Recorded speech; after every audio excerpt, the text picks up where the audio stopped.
বিচার আপনারা করতে পারবেন না। আপনাদের এই ধরনের কোনো রেকর্ড নাই। আমি বিচার চাই না, কারণ আপনারা বিচার করতে পারবেন না। আপনাদের বিচার করার কোনো রেকর্ড নেই।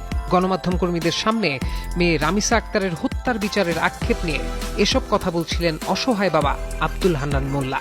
তিনি বলেন, আপনারা বিচার করতে পারবেন না, আমার মেয়েও আর ফিরে আসবে না। আপনাদের বিচারের কোনো উদাহরণ নেই।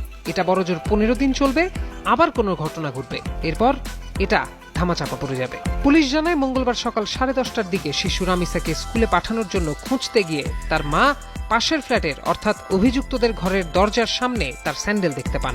রামিসার মা যখন সে ঘরের দরজায় কড়া নাড়েন, তখন কেউ খুলছিল না। মূলত সেই সময়ই ভেতরে হত্যাকাণ্ডটি ঘটানো হচ্ছিল। মূল আসামি সোহেল রানা যেন পালাতে পারেন সেই সুযোগ করে দিতে স্ত্রী স্বপ্না দীর্ঘক্ষণ দরজা বন্ধ রাখেন। পরে এলাকাবাসীর সহায়তায় পুলিশ দরজা ভেঙে ভেতরে ঢুকে ওই ঘর থেকে রামিসার মরদেহ উদ্ধার করে। রামিসার শরীর থেকে মাথা আলাদা করে ফেলা হয়েছিল, এমনকি আলাদা করা হয়েছে দুটি হাতও।